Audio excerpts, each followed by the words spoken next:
महाभारत के धृतराष्ट्र ने क्यों गंवाए अपने 100 पुत्र और नेत्रहीन होने का उसका कारण क्या था। श्री गणेशाय नमः।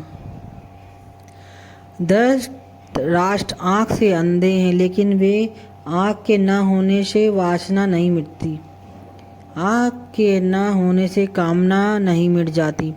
काश सूरदास ने धृतराष्ट्र का ख्याल कर लिया होता तो आंखें फोड़ने की कोई ज़रूरत न होती कि आँख होने और ना होने से कोई फर्क नहीं पड़ता।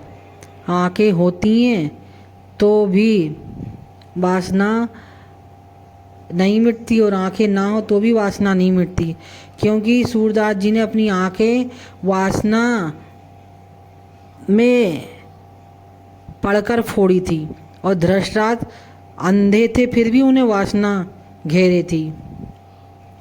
काश सूरदास ने धृतराष्ट्र का ख्याल कर लिया तो आंखें फोड़ने की कोई ज़रूरत ही ना पड़ती। सूरदास ने आंखें फोड़ ली थी इसलिए कि ना रहेगी आंखें, ना मन में उठेगी कामना, ना उठेगी वासना। पर आंखों से कामना नहीं उठती, कामना उठती है मन से। आंखें फूट भी जाएं तो फोड़ भी डाली जाएं तो कामना ना उठेगी वासना पर।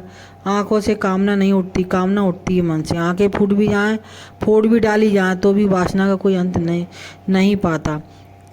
जीवन काल में उसके 100 पुत्र क्यों मारे जाएं, इससे बड़ी विडंबना क्या होगी। महाभारत में धृतराष्ट्र के 100 पुत्र मारे गए थे। क्या यह उनके पूर्व जन्म के किसी कर्मदंड का परिणाम था। धृतराष्ट्र अंधे थे, लेकिन जब उन्हें यह पता चला कि गांधारी को 100 संतानों को जन्म देने का आशीष है तो अंधेपन का दुख मिट गया था। धृतराष्ट्र के 100 पुत्र और एक पुत्री हुई। कुरुक्षेत्र में उनके 100 पुत्र मारे गए थे। एक पिता के लिए इससे बड़ी विडंबना क्या होगी कि उसे 100 पुत्र का शोक मनाना पड़ेगा। श्री कृष्ण ने गीता का जो संदेश दिया था उसे अर्जुन के अतिरिक्त संजय और धृतराष्ट्र ने भी सुना। उसने भगवान से कहा था कि सब कुछ पूर्व निर्धारित है, उसको ना उनके पूर्व के कर्मों का दंड भोगना होगा। धृतराष्ट्र के वह बात स्मरण थी। दुर्योधन और दुशासन मुख्य रूप से पांडवों और द्रौपदी के दोषी थे। उनके मारे जाने को तो धृतराष्ट्र कर्मदंडों से जोड़ रहे थे, पर शेष पुत्रों की कोई भूमिका ही नहीं थी। वे क्यों मारे गए, यह प्रश्न धृतराष्ट्र को कचोटता था।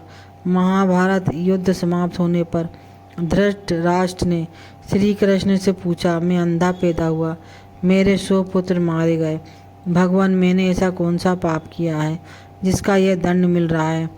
आपने अर्जुन से कहा था कि जो हो रहा है वो कर्मों का दंड है। मेरे अंधे होने और 100 पुत्रों के मारे जाने के पीछे क्या कारण है, कृपया ये मुझे बताएं। अपने पुत्रों को खोने की पीड़ा से उबरने में यह काम आएगा।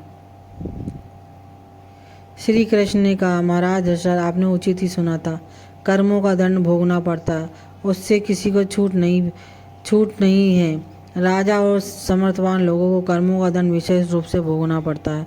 ईश्वर उन्हें समर्थवान बनाते हैं तो उनसे ज़्यादा जिम्मेदारी होनी ही आशा रखते हैं। कुछ पाने के लिए कुछ तो देना ही पड़ता है। महाराज, आप इस जन्म में भी राजा हों, पूर्व जन्म में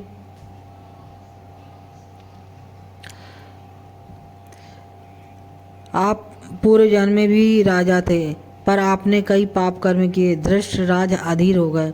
वो बोले, केशव, मैंने इस जन्म में जो किया वो मेरे सामने एक बड़े परिवार का मुखिया होने के नाते मुझे वही उचित लगा। पूर्व जन्म का रहस्य जानने को उत्सुक हूँ। हे श्री कृष्ण। धृतराष्ट्र भगवान श्री कृष्ण से बोले, हे केशव, मैं पूर्व जन्म का अपना रहस्य जानने को उत्सुक हूँ। कृपया वो रहस्य खोलें कि ऐसा कौन सा पाप था कि मैं अंधा ही हुआ हूँ। 100 पुत्र भी गंवाए। भगवान श्री कृष्ण ने धृतराष्ट्र को पूर्व जन्म की याद दिलानी शुरू की। उन्हें पूर्व जन्म में ले कर गए। भगवान बोले, महाराज धृतराष्ट्र, पिछले जन्म में भी आप एक राजा थे। आपके राज्य में एक तपस्वी ब्राह्मण रहते थे। ब्राह्मण के पास हंसों का एक जोड़ा था जिसके 4 बच्चे थे। ब्राह्मण को उन हंसों से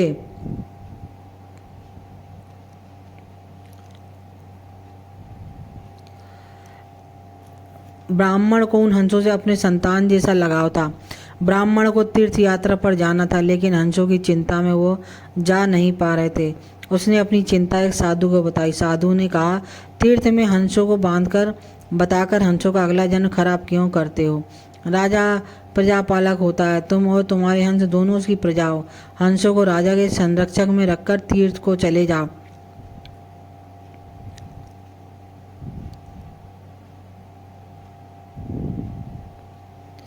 ब्राह्मण को यह बात जम गई। वो आपके पास आया और आपने सारी परेशानी कह सुनाई। ब्राह्मण के तीर से लौट आने तक हंसों की रक्षा का दायित्व आपने स्वीकार किया। ब्राह्मण हंस और उसके बच्चे आपके पास रखकर तीर्थ को गए। हंस आपके महल के तालाब में ही पलने लगे। आपको एक दिन मांस खाने की तीव्र इच्छा हुई। आप उस समय अपने महल के बाग में घूम रहे थे। आपकी नज़र हंसों पर पड़ गई। आपने सोचा कि सभी जीवों का मांस खाया, पर हंस का मांस आज तक नहीं खाया। इसका स्वाद आखिर कैसा होता है?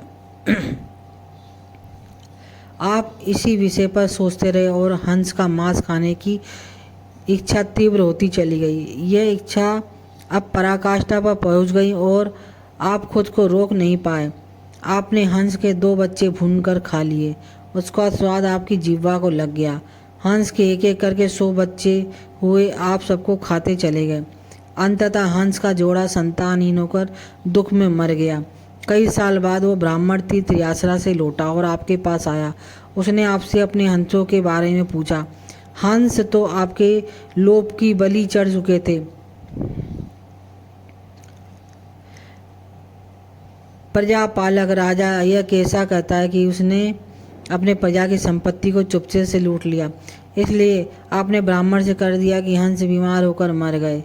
ब्राह्मण दंपत्ति आप पर पूरा भरोसा करता था। उसने आपकी बात मान ली और विलाप करते घर चले गए।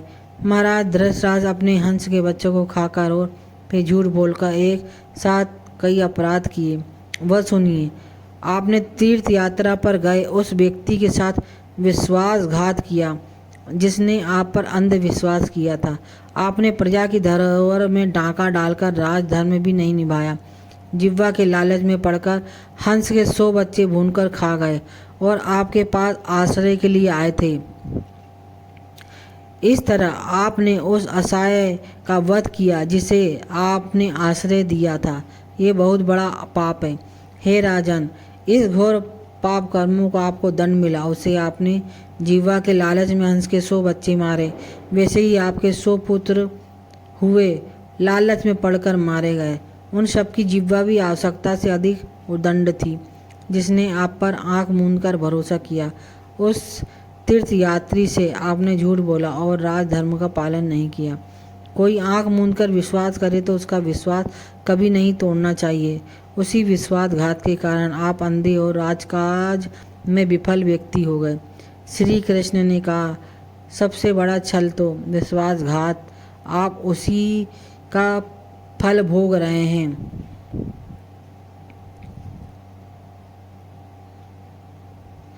उसी दंड के कारण आपको उन 100 पुत्रों का दुख भोगना पड़ा।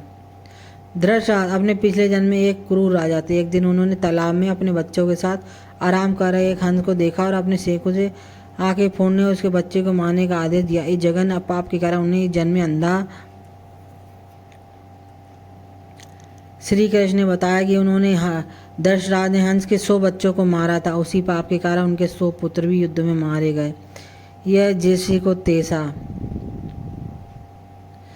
धृतराष्ट्र द्वारा किए गए पापों का फल उन्हें अगले जन्म में अपने 100 बच्चों का बलिदान देकर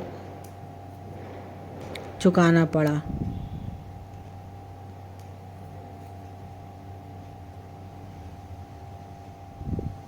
अतः भगवान श्री कृष्ण ने किसी को भी धोखा न देने और ईमानदारी से किसी के भाग पर दृष्टि न लगाने का।